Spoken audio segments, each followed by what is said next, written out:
बिस्मिल्लाहिर्रहमानिर्रहीम।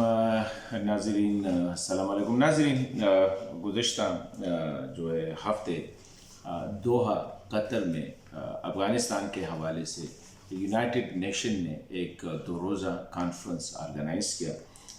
इस कॉन्फ्रेंस में तकरीबन 25 ममालिक जो मुख्तलिफ, जिसमें इंटरनेशनल इंपॉर्टेंट कंट्रीज़ में यूरोपियन कंट्रीज़ भी थे, रीजनल कंट्रीज़ भी थे और दीगर अहम इस्लामी ममालिक के नुमाइंदों ने शिरकत की और कुछ इंटरनेशनल डोनर ऑर्गेनाइजेशन भी इसमें शामिल थे।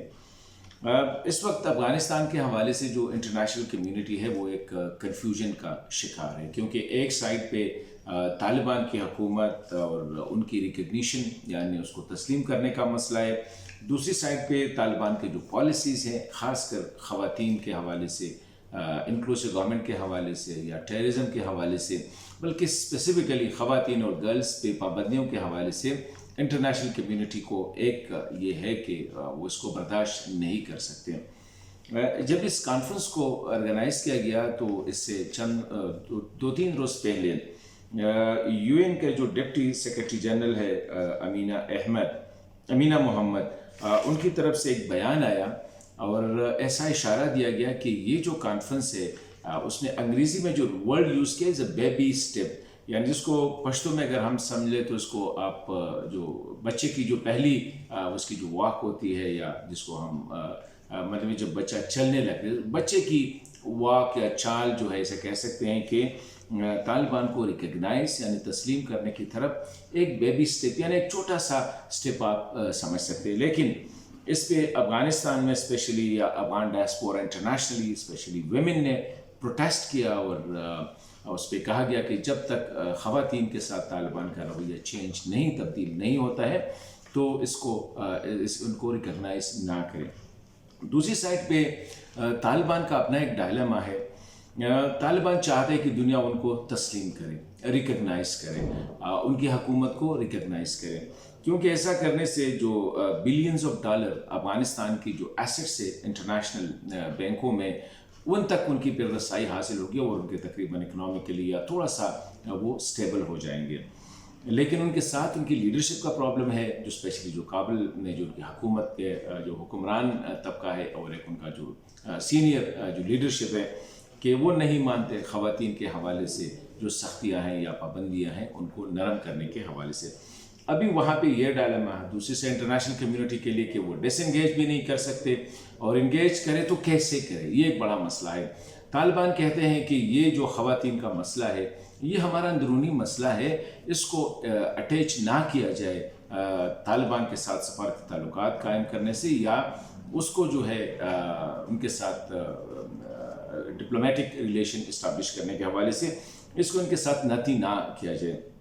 अभी जो दोहा में कॉन्फ्रेंस हुआ इसमें तालिबान को शिरकत की दावत नहीं दी गई थी और ये तालिबान जो मेन स्टेक होल्डर्स है और उनके बारे में बात हो रही थी, ये भी अजीब सूरत हाल है, उनको नहीं बुलाया गया था। लेकिन ये नहीं है कि वहाँ पे तालिबान का नुमाइंदा नहीं था। वहाँ पे दोहा में जो पॉलिटिकल ऑफिस है तालिबान का, उनका जो हेड है सुहेल शाहीन साहब, वो वहाँ दोहा ये जो जहाँ पे वेन्यू है मीटिंग्स की वहाँ पे मौजूद थे और अक्सर ममालिक के नुमाइंदों के साथ उसने बातचीत की और ये कहा कि जो डिस्कशन था मुख्तलिफ नुमाइंदों के साथ उनकी बातचीत का वो टॉपिक्स जो था वो ये जो इम्पोर्टेंस ऑफ इंगेजमेंट यानी तालिबान के साथ इंगेज करने की जो अहमियत है उसी पे और दीगर जो अफ़गानिस्तान के साथ मसाइल है उस पर बातचीत होगी। इसका मतलब ये है कि तालिबान का नुमाइंदा वहाँ पे था लेकिन he was not on the screen पे नहीं था।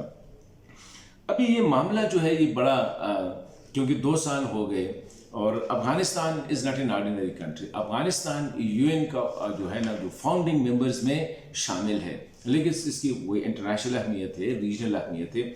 अभी अगर दुनिया तालिबान को रिकग्नाइज नहीं करती, उनके साथ इंगेज नहीं करती, तो एक तो अफ़गानिस्तान पहले से जो है ना 40 साल से 4 दहाइयों से फ्लैश पॉइंट रहा है।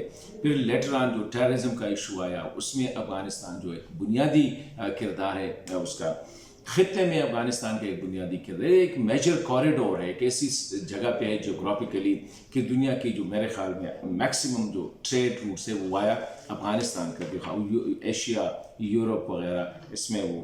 تو یہ ڈائلما ہے بھی، اس کو کیسے ایڈریس کیا جا سکتا ہے؟ میرے خیال میں دونوں سائڈ پہ تھوڑا سا جو پوزیشنز ہے اس کو چینج کرنا پڑے گا.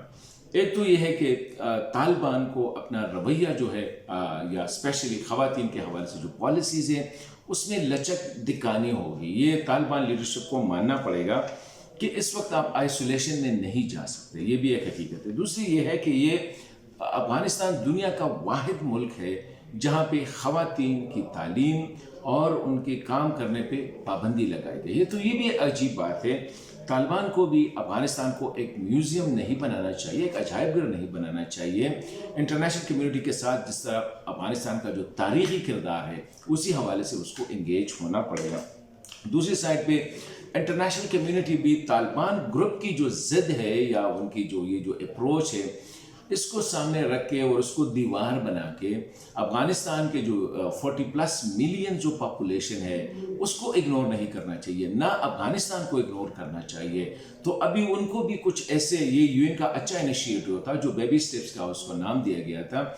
طالبان کے ساتھ اگر یہ بھی ہو سکتی ہے کہ وہ اصل میں ڈی فیکٹو ریکگنیشن تو ہو چکے ہیں، اکثر ممالک نے وہاں پہ اپنے مشن جو ہے وہ کھولے ہیں.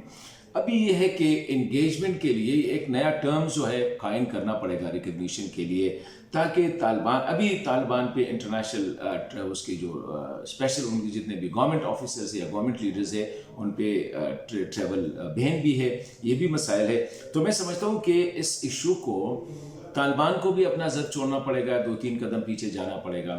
انٹرنیشنل کمیونٹی کو بھی سچویشن کو ریکگنائز کرنا پڑے گا. اس طرح نہیں ہو سکتا ہے کہ وہ بالکل اسی پہ ایڈامنٹ رہے کہ نہیں یہ کرے تو تب یہ کریں گے. دنیا میں بہت سے ممالک ہیں جو انٹرنیشنل جو سسٹم ہے یا جو آرڈر ہے اس سے تھوڑا سا ہٹ کے چل رہے ہیں. جیسے اگر ہم نارتھ کوریا کو لے لیں، اسی طرح اگر ہم سعودی عرب ایک وقت میں جو منارکیز ہے، جو ڈیموکریسیز نہیں ہے، وہ اس کو بھی لے لیں. اس طرح کہیں پہ جتوں کی بھی حکومتیں رہی ہے.